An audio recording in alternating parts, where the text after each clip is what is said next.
fuck this party.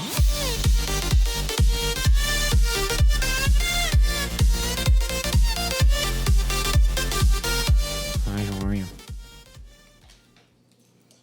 Good evening. It's been a very stressful setup so far. I'm chilling. I'm not. Nice fight today. I missed this.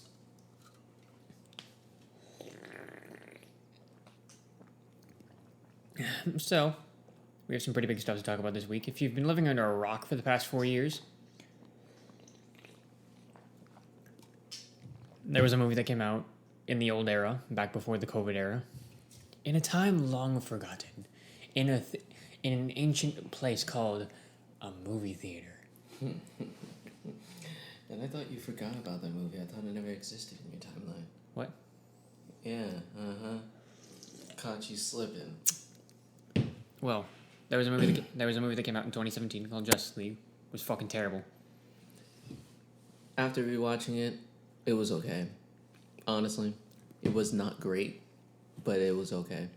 Decent action. Last night, as of March 18th, 2021, it has seen its full original realized vision come out in the form of Zack Snyder's Justice League.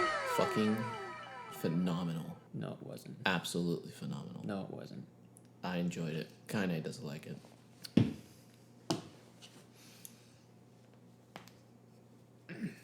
All right, ladies and gentlemen, round one. I'm going to start off with what I liked in the movie first. At the end of the day, I am happy that Zack got his full vision out there. Mm-hmm. I think he deserved at least that much. I thought they did. I thought they gave Cyborg some well-needed context. They did my man justice. Diana, always a pleasure. She's always been the highest. Bruce Wayne in the second half of the movie onward, he started to act like normal Bruce Wayne again. Mm-hmm. Jason Momoa was great. The entire cast was great. Mm-hmm.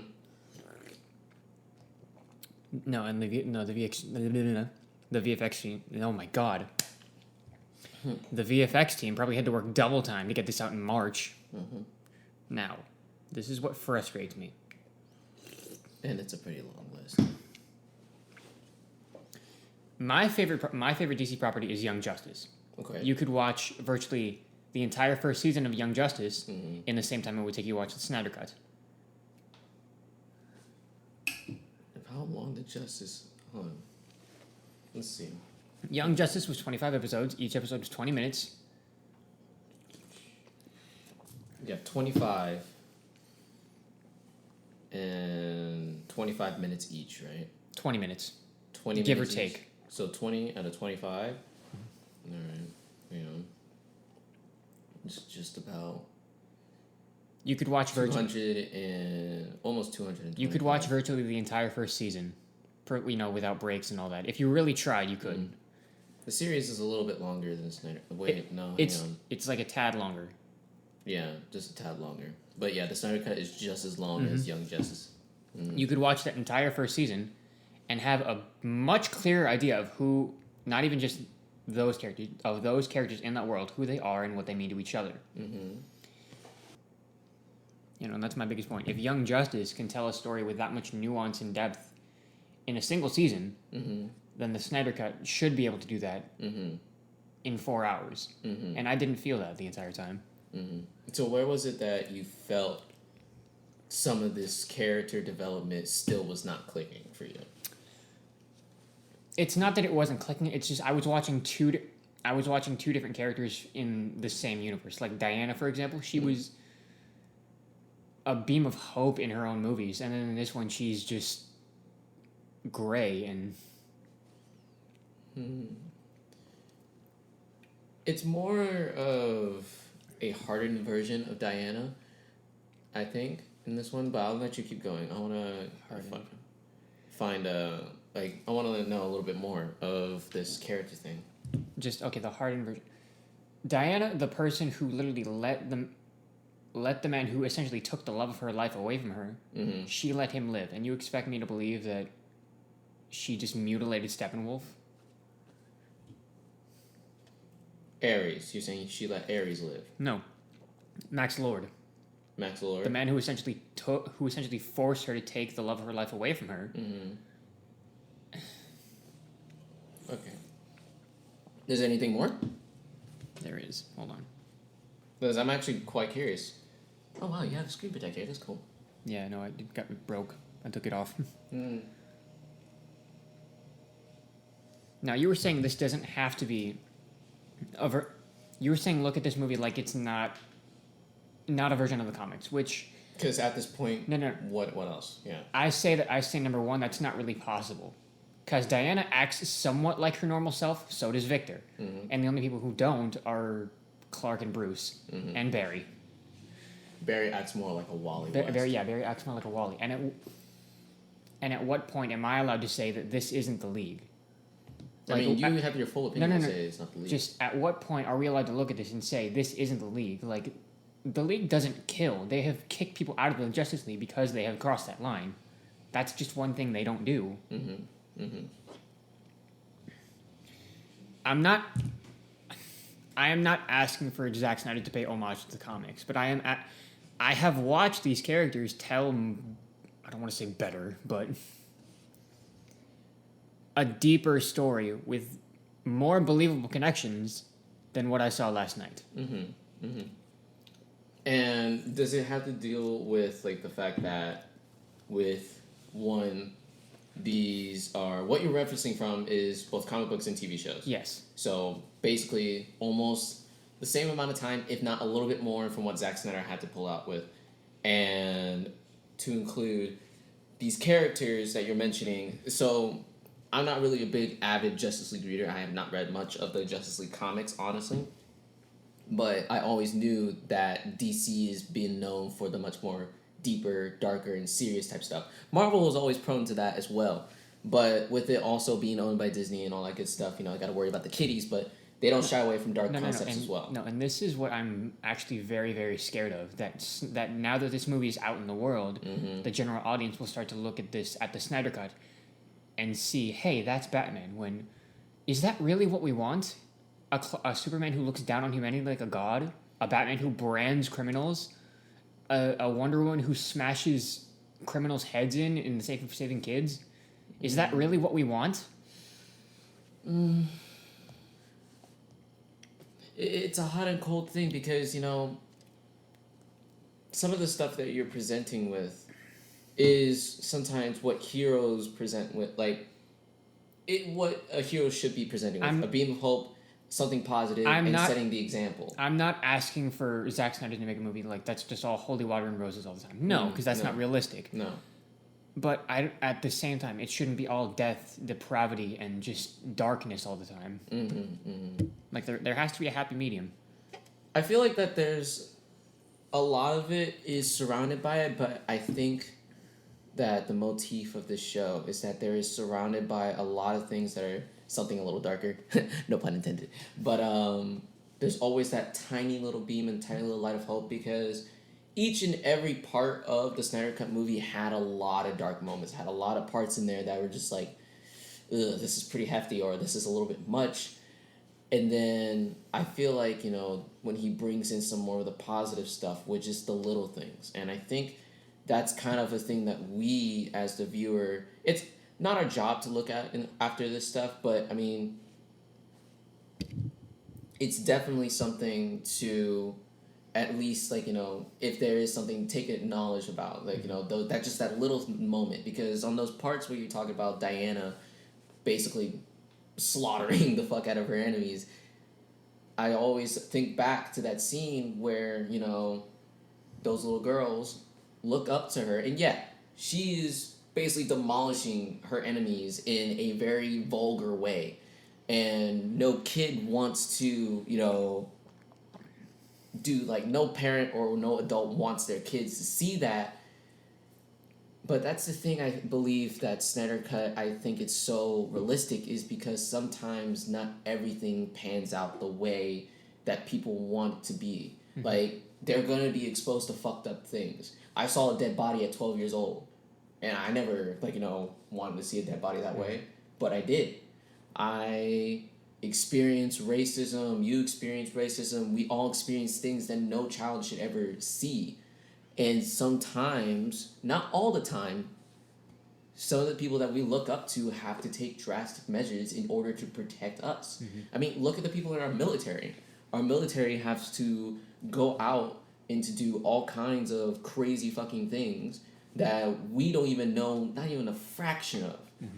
And they do it to keep us safe. And we look up to them because they go the extra mile to put their own lives on the line in order to protect us. And I think the things with, like, you know, Diana, if I will talk about her, is that she is still that same lovable and passionate person. I don't see it. I still see it, but, you know, there's always a line when it comes to when there's time to go hardcore and when there's time to push back. Because, you see, the thing is that I think with Diana's understanding from both in 1984 and what the Justice League Snyder Cut version, because, granted, this is, I don't know, is this canon to, like, the newer movies? Is this supposed to be, like, what happens? This is supposed to take the place of the original League, but it's throwing a wrench in the entire DCU already, which it's a mess already. Well, that's where my thought process is coming in, with just not even try to, like, think too hard on making them at least relatable or familiar to what we are, and still having their own spin-off with whatever creative thing the director or producer wants to do with them. Because DC is, like you said, it's already a mess. It's already been thrown into the ringer, and no one knows what to do with them. And so I believe that just allowing the directors and producers have that creative freedom in order just to put their own story out. Use the basic knowledge of that character and do whatever you want with it. And if people don't like it, people don't like it. And if people do like it, they like it. So I'm not going to say this is not the League, but I'm not going to say this is the League. This is Zack Snyder's Justice League. And mainly, if you think about it, this is... I won't say it because this is a sensitive thing, but I know, like, we know that the movie is about, like, or this is dedicated towards Autumn. So this is Zack Snyder's Justice League for his late daughter. May she rest in peace. Okay, no, but aside from all that, aside from my personal frustration with this movie, even just looking at it, I still wouldn't like the movie. Like, I hate that 4:3 aspect ratio. Okay, yeah, we don't know. Come on, Zach. I understand. No. This is your movie, but nah, dude, that was not cool. That was not cool. You caught me off guard with that shit, man. He wanted this to be a more cinematic experience, so why on God's great earth would he just make that little square? Oh my gosh! Like, if this was supposed to play on a big screen, why would you make it for a little television, for a little rinky-dink VHS tape? That was honestly a great laugh, because knowing my dad, who spends his hard-earned time to make sure we get the best and pristine picture of whatever movie we want to see, and then Zack Snyder comes in with the gets you the 4:3 anime cut style, baby boy. No, I didn't like the 4:3. The coloring was disgusting. The coloring was very saturated. Okay. Saturated? What the hell are you smoking? You said it was saturated on the phone. I said it was unsaturated. Unsaturated? I heard saturated. It was so dingy and gray. I looked at it, I thought it was back in Midgar. No, Diana's iconic red and blue was virtually non-existent. It was very faded. Also, why can Ben Affleck just not move in Bruce's in Batman's costume? Like, no, that's what it said. That's what it said in the first movie. He looks like a penguin. No, legit. In this cut, he looks a little bit more comfortable than he did in the 2017. It's like a razor's thin margin. No. If you look at the difference of his arms, it's so obvious, because in the original, his arms are separated like this, and now he's like a little bit more relaxed. But whatever he was wearing in the 2017 version, it looked very uncomfortable. Like, it looked supremely uncomfortable. There's Ben Affleck's costume. There's the audio was way too processed sometimes with Steppenwolf and Darkseid's voice. You couldn't understand them sometimes. Yeah. Which, I'll chuck that up to the pandemic. They probably recorded that in remote. Yeah. Very true. And at the same time, like, you know, I do like the voice, but just the effects is just that. Yeah, just the processing was a little bit too much on those effects. I'm getting real tired of these Superman and Jesus references. Like I said, I'm leaving Zack Snyder alone with his cut and leaving him alone with his creative freedom. And we all get it. Superman is OP as fuck. But he's not God. He is close to what we think is God, but he is not God. He was raised on Earth. He is a human before he's a Kryptonian. Mm-hmm. He was raised on Earth with a human family. Yeah. But that's why I think, like, you know, I like listening. One, watching, and two, reading those spin-off comics of Superman actually taking that mantle of him being a god. And it is a very terrifying thing to see. But at the same time,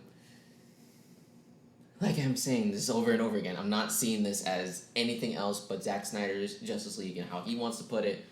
But no, the one thing, this movie just throws a wrench in the and what they're. Okay, I know it's a mess, but they're still trying. They're trying to build something here, and with this movie, it just throws a wrench in. Aquaman's a pointless movie now. Diana, we can. Wait, how's Aquaman a pointless movie now? Do you remember the scene where Valko comes to find Arthur at the throne? Mm-hmm. That throne was a major plot point in the Aquaman movie because that was the trident to rule the. That was the trident in that grave was the trident. Yeah, to rule that the was oceans. the trident. Yeah. And that trident somehow moved. No, and that was a big point in the Aquaman movie because they were trying to find that. Mm-hmm. And then suddenly, just Arthur knows where it is now. Or, yeah, I don't know how they're gonna fill that. That is a very. That plot point right there. Yeah, now that I mentioned that, because I forgot about how the Aquaman movie went. Mm-hmm. I was very fascinated about the VFX. That's how they get you. Yeah, it's VFX. They keep you distracted from the main things that are happening behind the scenes. But there were a lot of things in that movie that were just wasted potential. Jean Jones, Ryan Choi. Yeah, there's a couple of characters that were just dabbed in there. And the one thing that actually makes me not upset, but they focus on it just long enough to make you think it's important that they're going to show up later, and they didn't. Choi, Jean, here and there. Jean Choi. Once. No, but Jean came in twice. Yeah. And it was during the time to get Lois Lane to get off her ass, and then Jean, Choi, Iris. Okay, Iris was a little bit. The Lantern. It was lengthy, very lanky. I wanted Green Lantern to make a surprise appearance. No, they focus on the ring just long enough to make you think, hey, that's gonna come back later, and it didn't. Hopefully, yeah, because they showed the Green Lantern twice in that movie, didn't they? Yep. Yeah. Well, they showed a Green Lantern, which we don't even know which one it is yet. No, and it definitely was not Kilowog. It was not my boy Kilowog. No, that boy's. I don't think Kilowog was born yet. Kilowog was. How old is Kilowog? I don't know. Well, let's find that out now. Because Kilowog is that goat, bro. I do remember reading that one comic book. It was a Batman v Superman comic book, and I can't remember the name of it. I was trying to find it everywhere. And it was a weird one, too, where, there's this dark crystal that Batman, got in his chest to fight against Superman, and Superman went into, Ultra Instinct Red mode. I don't know what the heck it was. And Kilowog was a really big plot point for Superman to converge into that super mode, and also showed him a very morbid picture of what a Kryptonian really looks like. It was nasty. Kryptonians are humanoid, aren't they? They look human. Yeah, but in this comic book that I was reading, the reflection that Superman was looking at, that Kilowog was trying to show him, was much more morbid. It was gruesome. Okay. All right. Like I said, I don't remember that comic book, and I'm still trying to look for it to this day, and it bugs me. But if you look up Kilowog versus Superman, it's from that comic book. And I don't know why it's so hard to find. Yo, Clark was getting his ass beat. God damn! See? Yes! Kilowog was absolutely murking him. Kilowog. No, just in my opinion, the dialogue felt wooden. The script was inconsistent. Script was inconsistent. Yeah, I felt like this movie flowed a lot better. It had oddly placed musical cues with weird, out of place music. No, Zack would pull the 80s music out of nowhere. 80s music? Yeah. I don't remember any 80s music. Or I don't know. It was some old timey music. Just. When Arthur was walking into the waves and it played... Oh, you're talking about all those folk music. like the folk music, with this like the guitar and the acoustic sound and like Sure. songwriter type of vibe. Yeah, like the folk type of music. Yeah, no, it felt very out of place. Mm-hmm. Mm-hmm. It's not giving me an accurate thing. It's just giving me his whole spiel. But he was first appeared in 1986. So Kilowog is a very old character. Because he was 86, and this is 96, he'll be 10, 2006, 20. 16, 30. So he's just now... He'd roughly be 40. Yeah, he's close to getting, 40 years old. But he's probably much older. So, yeah. Alright, what do you got? Well, I actually want to hear more of, like, what you have. Because, like, honestly, I'm more curious of, like... Because I can talk about how great the movie is all day. But I'm really, like, intrigued by why you didn't like this movie. Like, characters, the scripts, the lighting. But I want to say... Well, I want to ask you, from the inconsistencies and the jump cuts and the huge plot points that were basically cut out from the 2017 film. You gonna sneeze? Yeah, I feel it. It's coming. Yeah, it's pretty cold in here. You want to take the blink? No, I'm good. Okay. So, there it is. So from what you saw last night, like, how did it make you feel from seeing what it was in 2017 and it is now? Like, how did it make you feel as a viewer?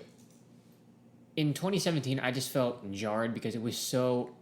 I will acknowledge the film is a step up from 2017. 2017 just felt cut up, stitched together. Mm-hmm. A Frankenstein. Yeah, a Frankenstein. But after watching a 4-hour movie, I can see kind of why they decided to take all that out, because some of a lot of those moments didn't really need to be in the movie. I can see why they took Iris out, served nothing.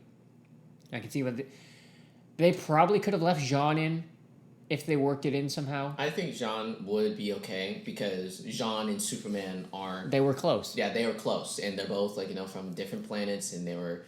Well, John, he had to get through the ringer, but not so much Superman. But still, they come from different places and coming to Earth for one specific goal. One moment I really thought they could have taken out was... Not one moment. Oh, thank you. Not one moment. One character I thought they could have taken out, at least until the very end, was Darkseid. Yeah, I think Darkseid.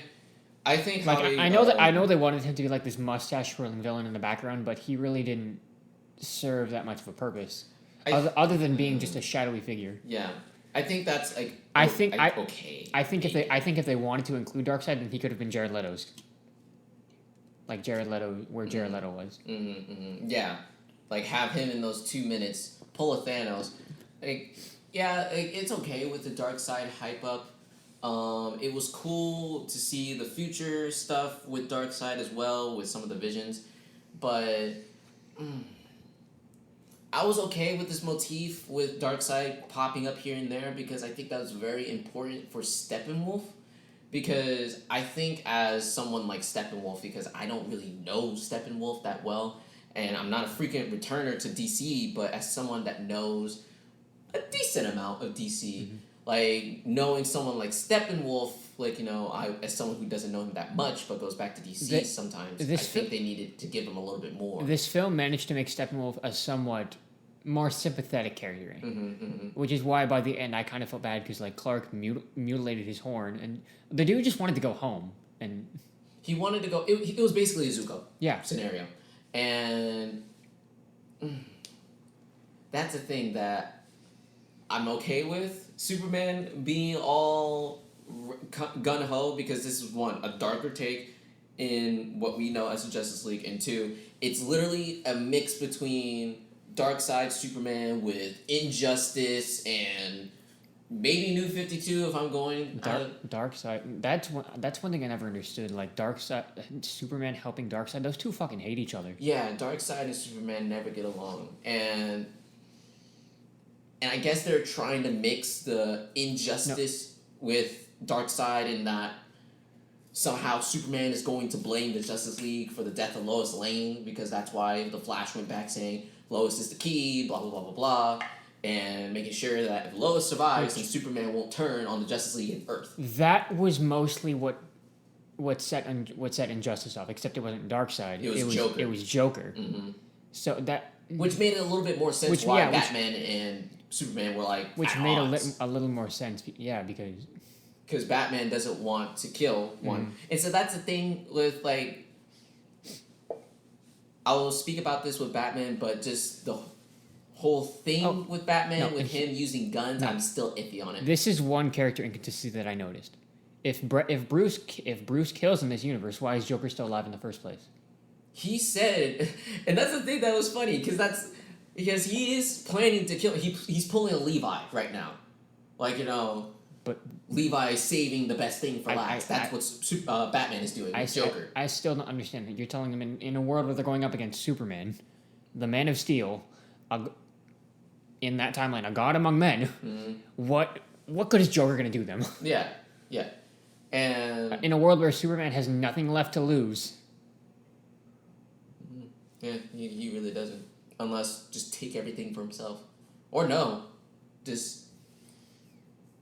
I guess, take everything for himself, so whatever happened to him... Because I'm pretty sure, if I remember this correctly, in the Justice saga, was that he wanted to keep the world from having evil in general, because the Joker is like the purest form of evil in his eyes, is because he tricked Superman to killing his wife and child, which was...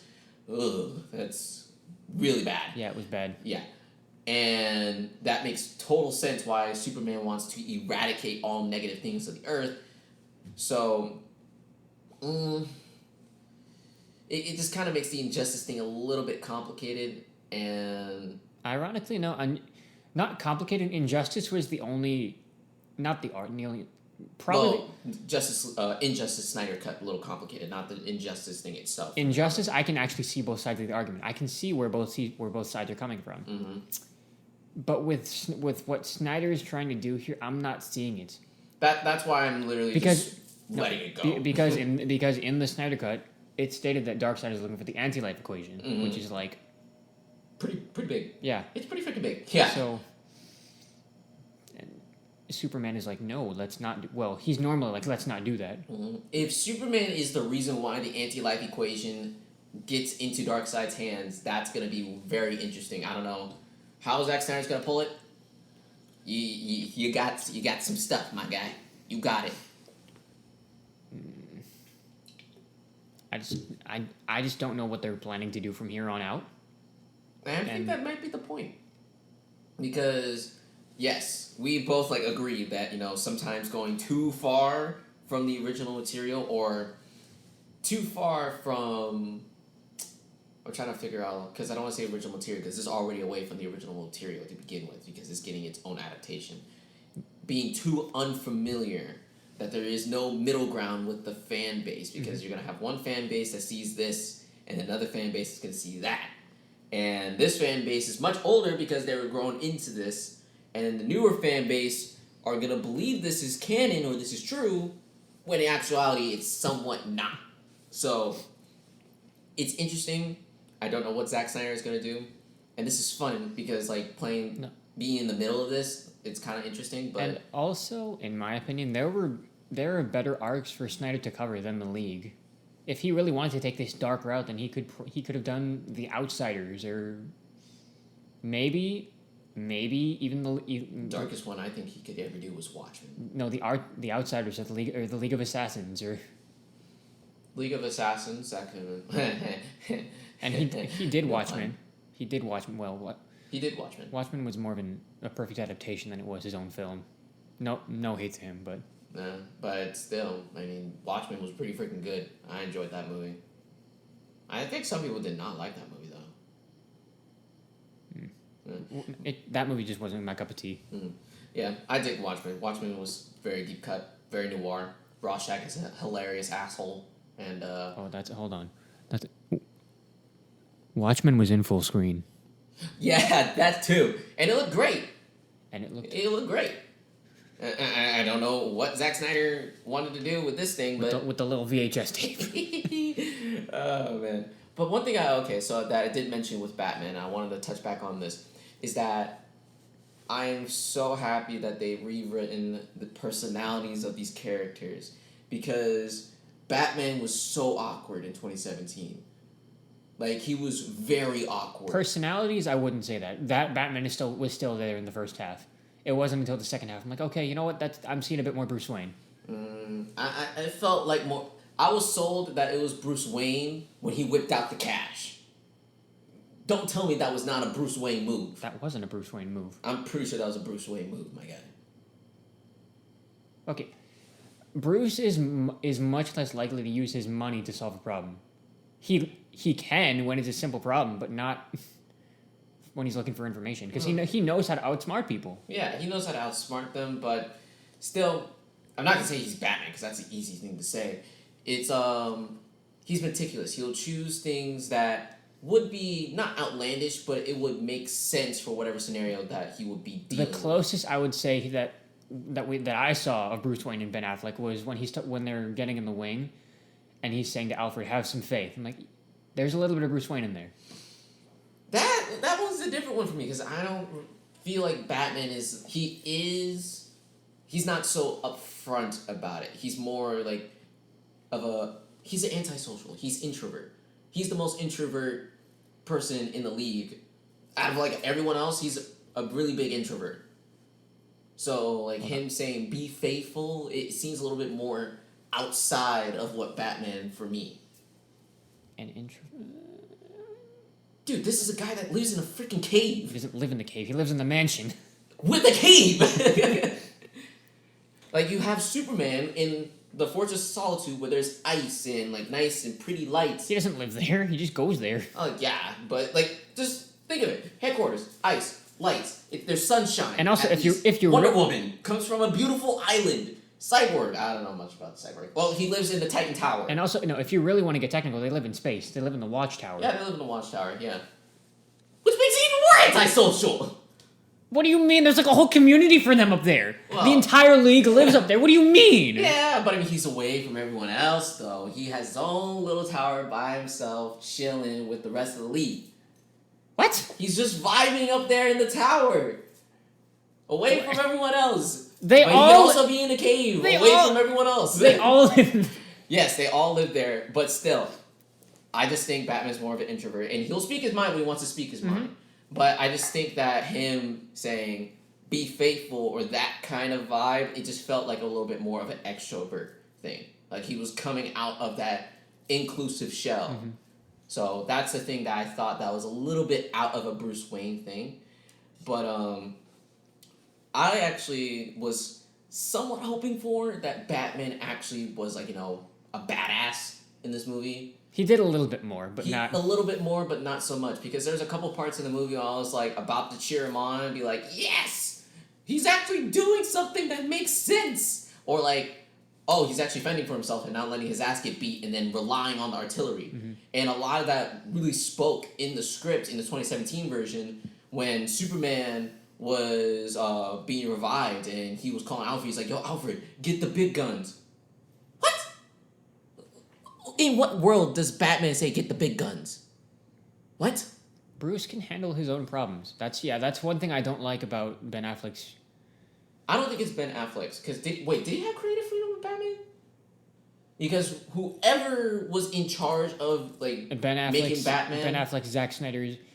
Because I think Ben Affleck, he's just there. He's just doing his job. What I really don't like about the Justice League, both of them, is they put an emphasis on his wealth. When that's such a small part of who Bruce is, he's much more likely to go into a situation and figure something out than just buy it away. Yeah. Like, buy it away is, like, number out of... That's like plan Z minus 47. I'm trying to, like, think, because there's so many ways he could go. But... honestly, with him showing the money like that, what the heck is that noise? But when he whipped out the money like that, I was like, okay, that's subtly a Bruce Wayne thing to do, because he wouldn't give up the money like that. But just kind of show like he means business. Yeah. I feel like that's something Bruce Wayne would do. No, that's something. Like, I'm not saying like, oh, he whips out the money just so he can give it to him. He's like, yeah, take the money. No. he would be like, I mean business, can we now get to like, everything I'm trying to help you out with, or like, can we stop with the bullshit? So that's where I feel like most of the Bruce Wayne stuff comes in. Still don't like the fact that he uses guns, and that's what most of his action scenes comes from, is using guns. Mm-hmm. No, my little cousin came into the last 5 minutes of him watching the Justice League with me, and the first thing he caught was, Batman use guns now? Yeah. And I was like, wow, I didn't know it was that bad. Like, it's that prominent. It's that bad. So, yeah, it was intense. But, so yeah, that's my thing. Just Batman was so much better from what it was in 2017. There's still a couple of things that I don't like, but still, I would rather have that over that. Oh, have this over that. And now with Diana, she was great from both 2017 and... She was the shining beacon of hope. Yeah, she was basically the clutch of the group. Mm-hmm. But the thing that I did not like about Diana's character in 2017 was her script. Because it was very cheesy at some points, and the things that she would say felt like I was watching 1984 again. Like, it was cheesy, but it just didn't fit for what was happening in Justice League. If she said that stuff in 1984, I'll be like, alright, cool, that makes sense. It feels like it fits in this scenario. Mm-hmm. But in Justice League, where, people are gonna get taken hostage, blown up, murdered, mutilated, off-screen. That's another thing that I liked about Snyder Cut. It was uncensored. It did not hold anything back. And from also, now we're back in 2017. Yeah, uncensored, fully showing everything, not holding back, and just it's unrealistic. It's just, I'm just glad they just made her script a little bit more of the motivational beacon and light of hope that Diana is, not some cheesy pick-me-up. And just like a little shot of dopamine. Like, you actually get something substantial with this new script that Diana was, giving us last night. So, I'm okay with that. Now, The Flash. I thought Barry was the same, pretty much. I thought he was somewhat the same, but he wasn't as, I won't say annoying, but he wasn't as jittery. Because in the 2017 version, he was way too timid. He was a little bit more competent, is what I'm trying to say. Mm-hmm. Although I feel like, the thing with Iris and the dog walking, they could have taken that out and just have his motivations be his father. Mm-hmm. And I think the one that kind of was the best part for me was that scene when he first sees Steppenwolf. And in the 2017 version, he backs up and tries to be like, well, I don't know about this, man. Like, this is a giant villain. I don't do this, man. I just... Oh, jeez, Rick! Yeah, literally. Pulling a freaking Rick and Morty scenario with Batman. And I'm just like, are you serious? And the thing that I don't like the most out of that scene was Batman's best thing to say to him was... Save one person. And then save another person. What? Batman says, get your act... Like, if it was really Batman... No, Bruce would say, get your act together. Yeah, like, get your ass together and we gotta do our job. Because... if you're not gonna do your part, then get the hell out of here, because we about to do some business. Not save one person. What? No. Because that just goes to show that Bruce's decision was indecisive in 2017, because that makes him seem like he's unconfident in his decisions. Yeah. And when they cut that out in the 2021 version, it made me feel, okay, this is a well-established team. They made that team more cohesive than just thrown together like they were. Yeah, because that was something that Alfred was calling out in 2017, and I was totally in agreement with him because, like, it was just throwing shit together. It was just like, okay, here it goes. And also, I'm willing to chalk that up to the writers because that's not Barry Allen. That's Wally through and through. That was a much more of a Wally West-esque than a Barry Allen. Barry, even back then, he wasn't completely confident, but he had a bit more to him than... Mm-hmm. And Barry Allen is a jokester, but he's not a child. That's the thing. Because they made Ezra more of the child figure of the group, when really is supposed to be Cyborg. Because Cyborg is the youngest one out of all the Justice League. Because you would have, if we're trying to do this back from the comics, if we were going back into this, you have as the oldest, like, not bringing from oldest to youngest, but just the older members in the groups. And then there's Cyborg. Yeah, then there's Cyborg. So that's the thing where I'm just like, Okay, I'll let this one be okay. I'll give that one a little bit of flack because Victor was a minor. Mm-hmm. But yeah, and that's now going over to the other thing. We'll talk about Aquaman, but really, there's nothing really much to say. Arthur kind of got the shaft. They didn't do much with him. No, and I think that's because one, this was during the time when Aquaman was first introduced, so they're trying to, I guess, break the ice, but also with the planning of him having his own solo movie, which is relying on that, maybe. That might be the business aspect, so I not know for sure if that was the main reason why there was so little of what Aquaman had in store. But aside from Aquaman, Victor was... Victor... Oh my gosh! I'm glad they gave him more context, and he was definitely so much more context. He was definitely the forerunner of the movie. Yeah, but that wasn't.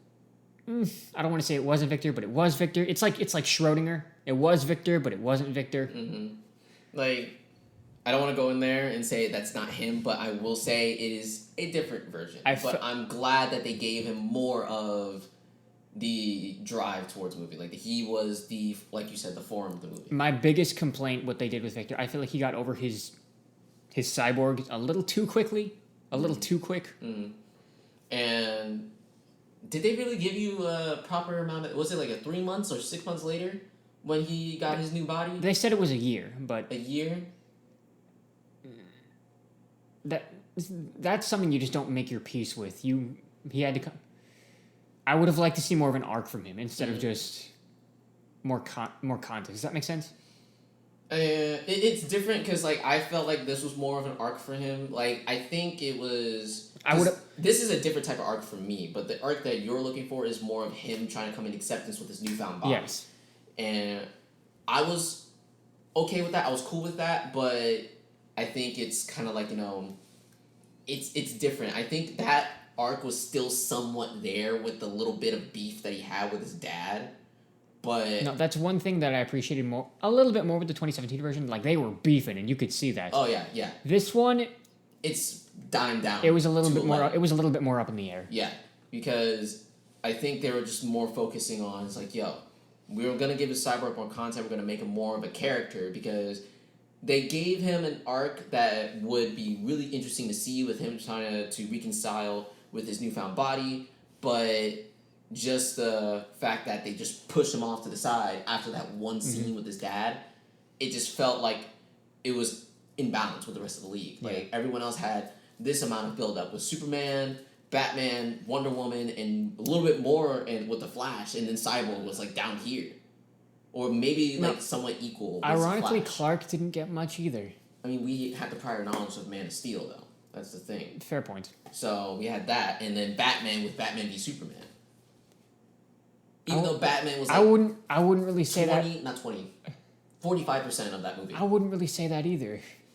Which, granted, I understand the world knows Bruce's story. Yeah, we all know his story. But I wouldn't really call what they did in Batman v Superman, I wouldn't really call that Bruce's backstory either. No. But it's just kind of going off of that standpoint. If the creative directors were trying to make this Justice League movie, they were just okay, we already did this, that, and the third. We don't want to backtrack. We just want to keep moving forward. And at the same time, with the new Rob Pattinson Batman movie coming very soon, the one thing that the one thing that I was liking about DC beforehand, we talked about this months ago, is that DC was actually taking a step away from the DCEU and they were just moving forward solo. Mm-hmm. But now that the Snyder Cut is real, No, the DCEU is becoming more prominent than ever before now. It's becoming more prominent, and they're just in this weird limbo area of, okay, it's just the Snyder Cut now. Yeah. What the fuck? Where the fuck do we go from here? Mm-hmm. And it's either go through the Snyder Cut and make the DCEU. It's either, yes. What the hell happens with the rest of the things? Yeah, it's either been planning. It's either keep the Snyder Cut and get rid of the old movies, which some of those movies were monster successes. Why the fuck would you do that? Getting rid of the Christian Bale Batmans? Good luck with that. Good luck with that. Oh, man. Oh, my goodness. So, are they trying to just build this Snyderverse, which I don't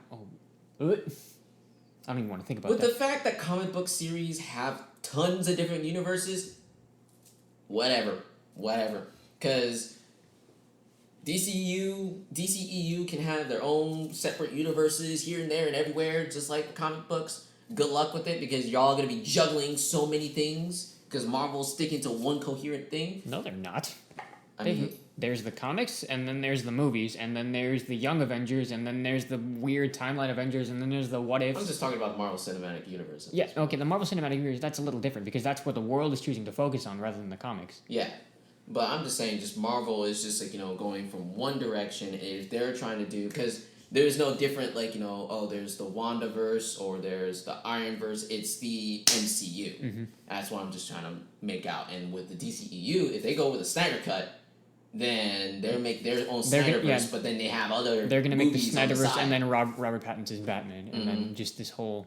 Yeah, so that's what I mean. Like, they're gonna be juggling all kinds of different stuff. I see what you mean now. So that's where it kind of gets a little bit complicated, but at the same time, I am experienced enough as a comic book reader, and you too, kind of, with different universes and understand which goes where. But for people like our parents and our close friends who aren't really big into comic books, that don't have that experience of this goes there and this goes here, then that's going to be a little bit of a hard task. And also what I like about the kind of the multiverse thing is that you can just focus on one universe. You don't have to focus on the entire thing.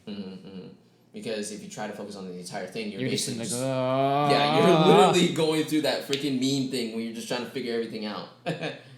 Because we got the heroes, the characters, I was cool with that. And I was very cool with the flow of the movie, I will say. The flow, it felt a lot easier. Even though... I still think the movie need to be 4 hours to be deep. Okay. 3 hours and 30 minutes. That's even pushing it maybe too far.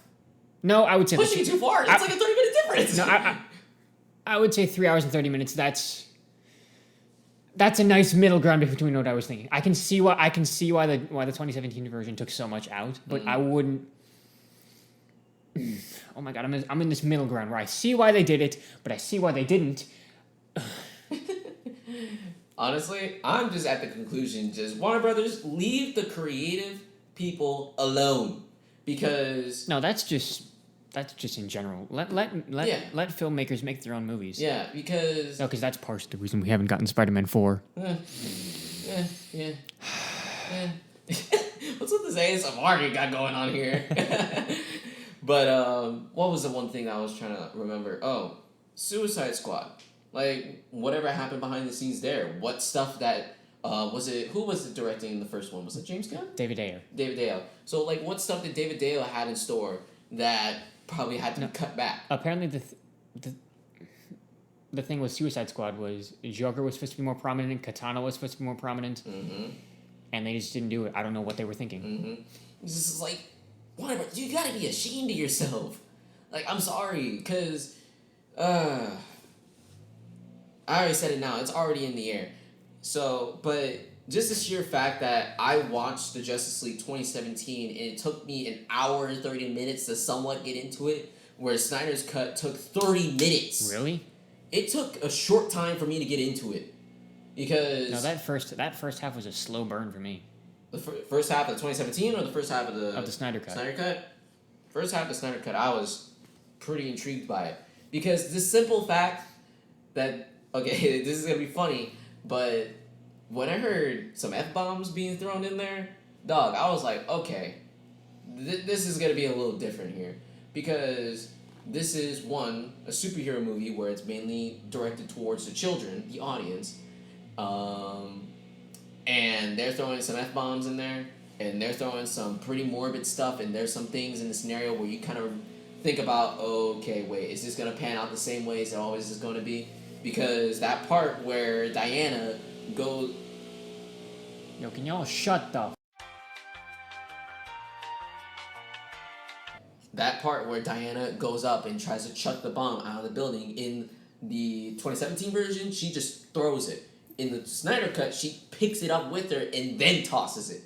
And then that gives that suspense of, oh shit, is she going to come back? And is this guy going to succeed in murking all these people?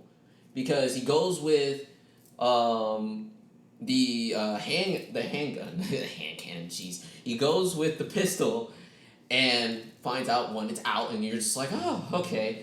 And then you remember, it's like, oh shit, in 2017 version, he picks up the automatic, and it's right there. Oh no. Picks up the automatic, and I'm just like, oh shit, is she even gonna make it? Even though, granted, she moves as fast as the speed of sound.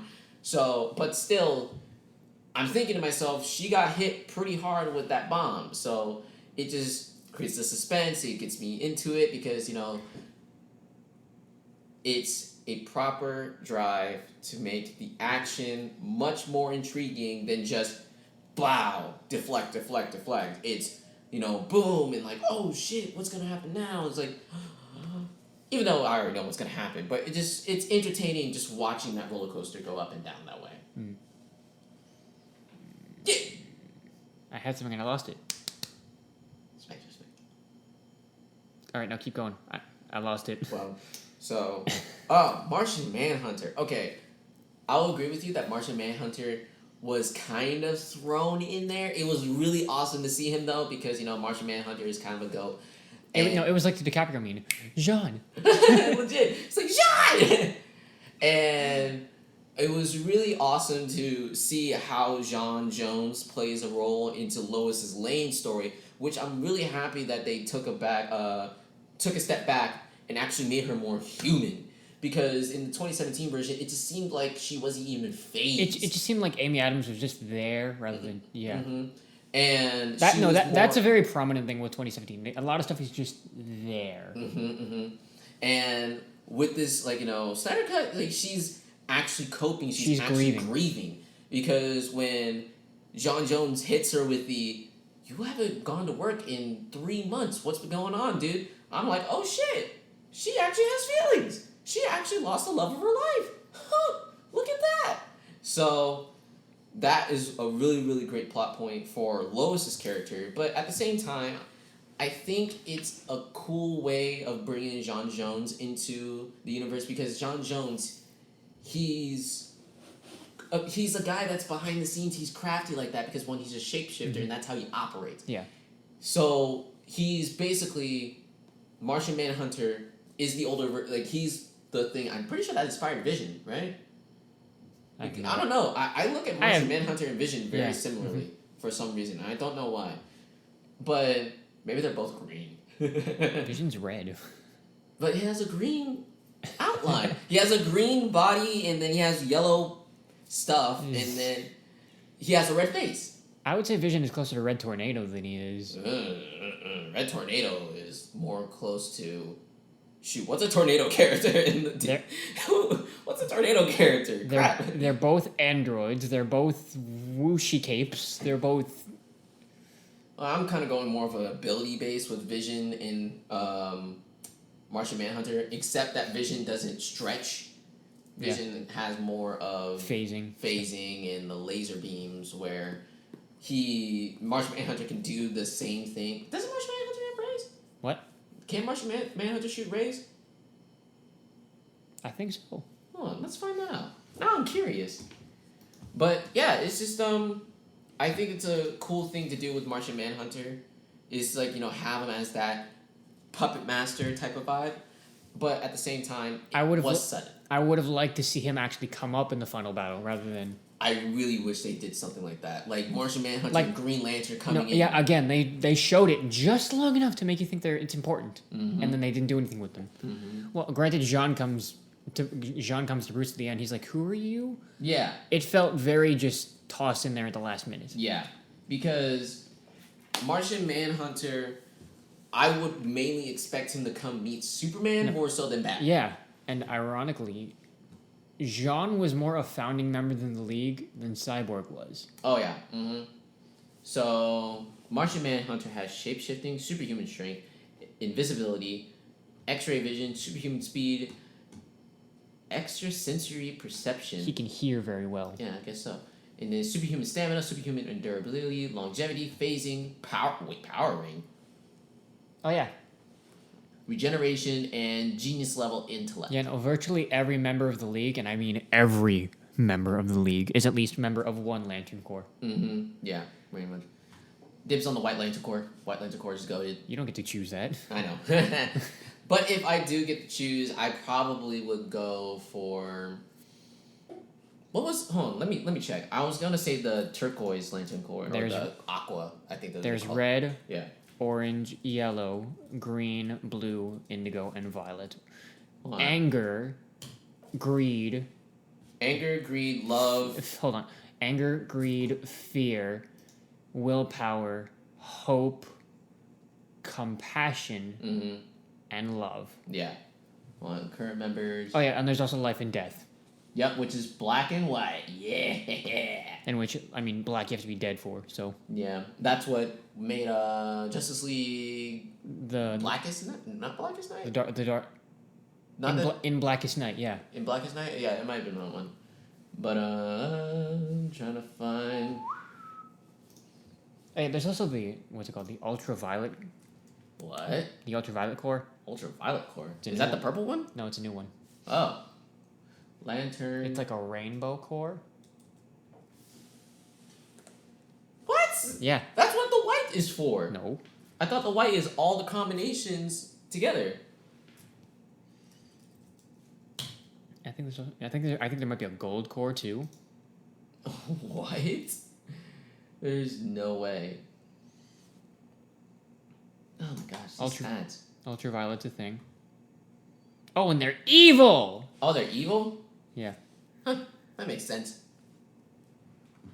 You got white for life, red for rage, orange for avarice, which is greed, yellow is fear, green is willpower. So apparently gold is the final form of the Green Lantern Corps. Oh, cool. Huh. Blue is hope. Yeah, I was going to go for blue. Indigo is compassion, violet is love, black, death. Yeah. I'd go for blue. I'd probably get picked as red. I would go for blue, but I'll probably get picked for... I don't know what I'll get picked by. Hold on, let's find that out. Let's find a Lantern Core generator. Lantern Core... Generator. Actually, quiz. I think that's the best one. Quiz. Okay. Alright, which Lantern Core calls to you? Alright. We're doing this on the show because we want you guys to get some raw inputs. You know, don't put your email in. I know, I'm not doing that. That's sus as fudge. Alright. What makes you angry? Ignorance, bullies, arrogance, selfishness. Ignorance. So I'm going for me first. Alright, cue. Alright. How would your friends describe you? Relatable? What friends? Protective or supportive? Supportive. Supportive? Okay. This is great. I never actually was able to answer that question 100% because it's your interpretation. Yeah. You never had that friend with you. Okay. What do you fight for? My fellow lanterns! For the safety of the galaxy, for glory! Nipple salads! Because no one else will. I would say safety for the galaxy. I'll go for that one. What makes you happy? Good people, good fight. Happiness is a lot. Wow. Okay. I can find joy in all things. I'll take that. Find joy in all things. It's the little things. The universe is beautiful and filled with good. Is terrifying and evil. Needs saving. Is there a middle ground that I can find here? Apparently not. No. Alright. I'm kind of... Is there no little bit of both? I'm gonna... Hang on. Whatever I land on is what I land on. Need saving. Alright. Do you prefer Brightest Day or Blackest Night? Blackest Night. It just sounds cool, okay? Where is home to you? Oh. Where the wild things are. Wherever I'm needed, wherever my things are, whenever I rest my head, wherever I am most loved. Oh. Well, but I want to... Home is where... I guess that home is where the homies are. Yeah. Blue. Hey! Let's go! Blue Lantern Corps. Alright, my turn. Okay.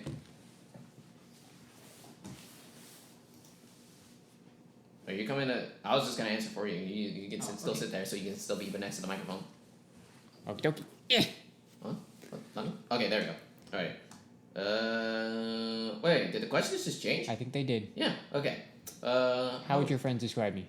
I would say supportive because I want to say reliable, protective. Yeah, I would say supportive. Where is home to you? Is there no where the homies are? I guess that's where I'm most loved. Where I'm most loved. Okay, fine. What makes me happy? Good people, a good fight. Happiness is a lie. Really? You think that? The universe is beautiful and filled with good. Yeah, I don't like this question. This question is hard. Do you want to do the same thing I did? 3, 2, 1. Needs it. Okay. Am I actually moving? Like, was I actually moving? Okay, no, do it one more time. Yeah, one more time. One more time. 3, 2. Shit. What? Did I click? Okay, wait. 3, 2, 1. Bam. William. I have my eyes closed. Okay, you know what? Move. No, wait. Okay. I'll do it with my eyes open this time. 3, 2, 1. Well, bam. Oh, you can't pick it. Oh no. Fine, and fuck you too. Yeah, no, seriously. Fuck you too. What do you fight for? The galaxy for victory because no one else will. For victory. For glory! Nipple salad! In brightest day. Brightest day?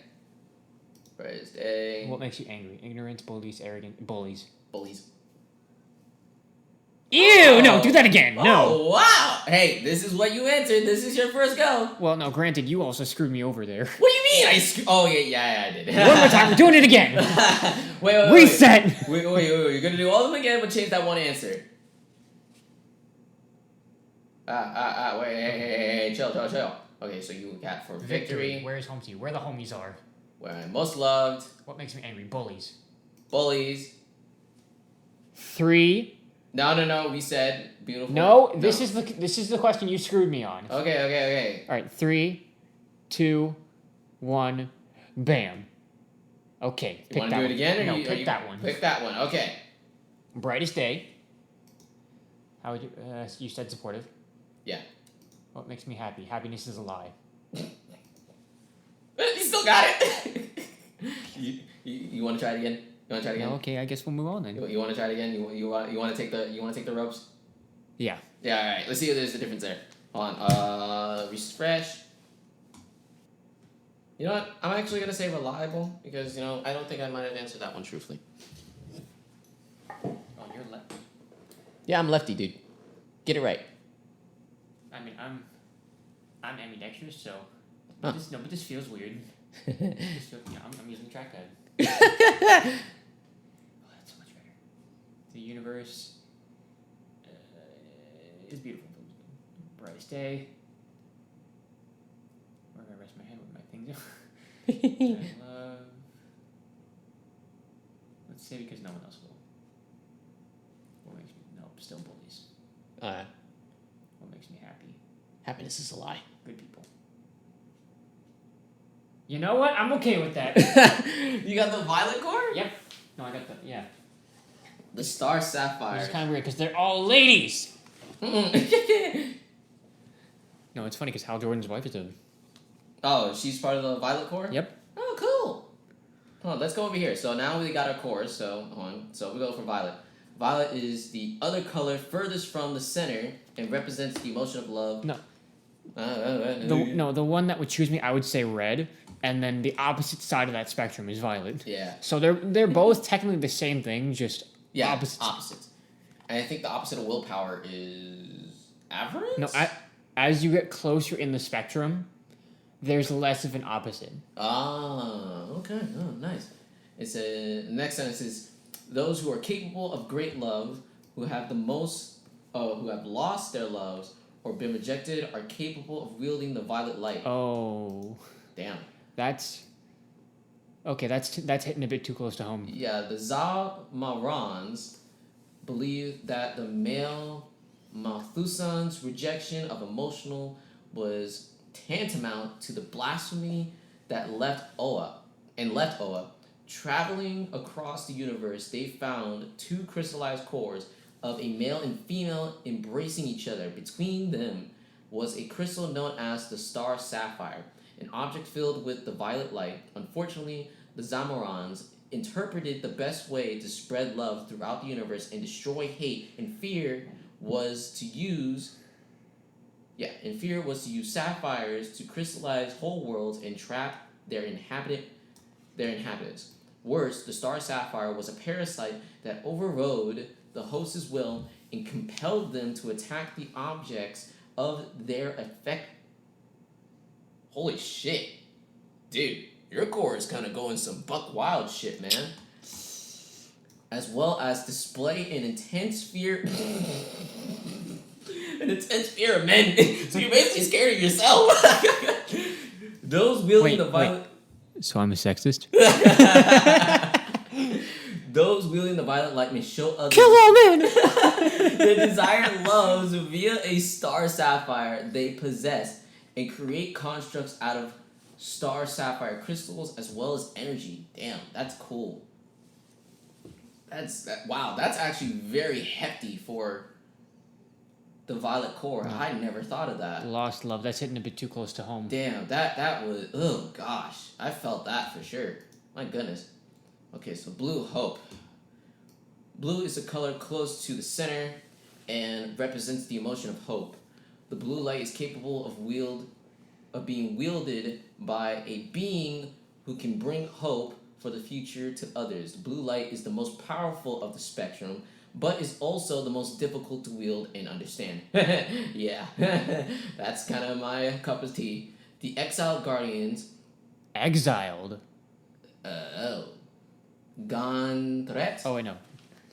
Oh, no, I thought you were saying, like, they were exiled. I'm like, oh, well, that's a new one. Yeah, the Exiled Guardians. Wait, you guys are exiled? Yeah, I didn't know that. Yeah, we're exiled. Oh, wow. Gantret and Syed were the first to harness the blue light, forming the Blue Lantern Core. Yeah, we're a bunch of exiles. I would think that would be the yellows, because that was literally man-made. Mm-hmm, yeah. Well... Yeah, I understand what you're saying. A force which would assist the Green Lantern Corps in its coming trials during the War of Light. Despite being the most powerful color, it may only function to its fullest effect in the proximity of the green light. Hope on its own is hollow, requiring will to make it reality. Blue light is capable of draining the yellow light, suppressing the orange and red, and empowering the green. So basically, we're just kind of like the fuse, or the charge to the fuse. Yeah. Okay. But, like, we are the most powerful, so we gotta, like, balance that shit out. Well, you're canonically not. Well... The white... For what they're saying here, they're saying that we're the most powerful one. The White Lanterns? Yeah, the White Lanterns. The White Lanterns there. The emotional spectrum originated according to Indigo 1 in the Guardians of the Universe. In the beginning of the universe was absolute darkness. At an unspecific point, or specified point in history, the White Lantern, or the White Light, was introduced by an entity or entities unknown. And for 700 years, the universe was nothing but blinding white light. The darkness, however, fought back against the light, eventually dividing it into 7 colors of the spectrum that exist today. Those who wield the white light have the capability to resurrect the dead, teleport, and can create constructs that can potentially last longer than those cast by other lights. Ah, gosh, it's getting cold in here. The white energy comes from all living things, and all living things from it. So far, the ring wielders seem to have no control over the ring itself. The ring doing the bidding of the life entity, unlike the other rings, which must be charged from a battery within the with the exception of black. White rings are automatically charged whenever the wielder performs the action that constitute living. Oh. Basically have fun living. Yeah. Living life. Oh, let's look at the insignias. So that's my insignia, and your insignia is probably that one, right? Yeah. Oh, that's actually a cool insignia. You got like a ninja star. Mine looks like an eyeball. It looks like the freaking eyeball from Halo. Yeah. The orb thing that Church was in. Church. I am the best. No one else is any better. Maybe they aren't as good, but it's still times as the best. No one else is me. I'm the best. Round guy universe. Okay, that's enough Green Lantern Corps. All right, Lantern Corps. But no, that's pretty cool. We're 10 minutes. Well, do you want to go a bit more, or? Do you? Whatever. Okay, cool. But yeah, Green Lantern. Kind of wish they brought him in or gave some idea of his arrival in the second movie coming out. Is there a second movie coming out? That's what Zack Snyder said, that he's going to make a second one. Is he? That's what he said. I saw this morning he said he has no interest in making another one. That is weird, because on an interview with the IGN reporter, he said that he was going to make a second one, that he plans to create another part to this 4-hour version. An opportunity to let fans We can go all day trying to find it, but that's the video right there. They remember them talking about it at some point, but yeah, it's there that they were wanting to know about part 2, and I don't know why they just pay it off to the side, because I know he said that he was planning on having a part 2 because of this cliffhanger. But yeah, part 2. Wish there was some sort of semblance of Green Lantern happening somewhere in part 2, maybe, who knows. But we'll have to wait and see.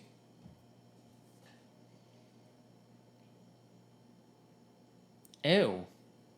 The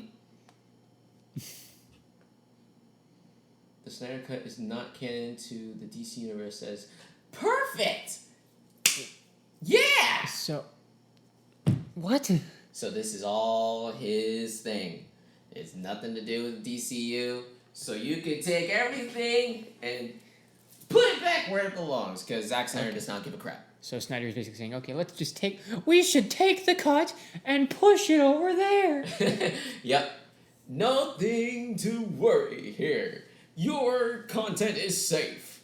Because, I'm just going to do whatever the fuck I want on my side. I'll go in my corner over here. You guys can, chill there. Don't mind me. I'm just making the next 10-hour movie. Snyder Cut 2.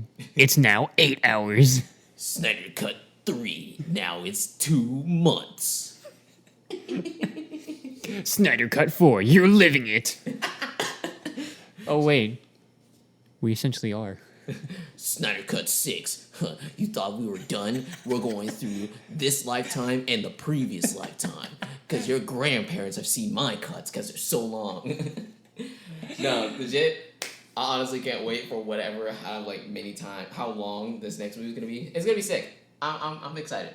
Because I know for you that you weren't really happy with the whole 4 hours thing. Did it feel like 4 hours to you? It did and it didn't. The second half didn't. The first half definitely did. Mm-hmm. It definitely felt like 2 hours long. Yeah, the first half I was definitely feeling it because when I was going through the Aquaman fighting Steppenwolf sequence, I was about to fall asleep. I caught myself and I was like, all right, getting some hot Cheetos. Got to get myself up and out of spicy foods, ramp my engines up, and that got me through. So yeah, I will say the first half did drag for me because it's very similar to what it was. Well, not very similar, but there was a similar part. No, it was pretty similar to what it was in 2017. There was a couple of things that... A couple things that were different. Yeah, but the things that were different... that were similar to me from the 2017 version, I would normally feel sleepy towards that one. It's a thing that I have, is if I already saw it, there's no point in watching. I'm not intrigued. I'm gonna be knocked out. So yeah, so that's why I had to get the Cheetos. But yeah, it felt like it was... I don't know. And maybe that's a bad habit right there. Of binging, going through 4 hours and then feeling like, that wasn't 4 hours. Yeah. So, yeah. But, yeah, it's a lot of time. Mm-hmm. It is a lot of time. Way too much. Way too much. Way too much. All right, I think that's where we're going to wrap. Do you have anything to plug before we go? Stuff.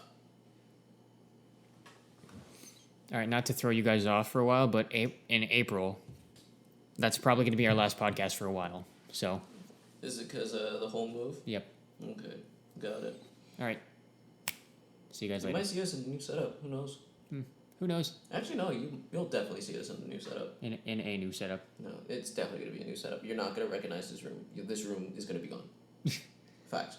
You're not going to remember this. We'll be shooting this in the in the dark dimension. In the dark dimension. In the shadow realm. In the shadow. Dun, dun, dun, dun.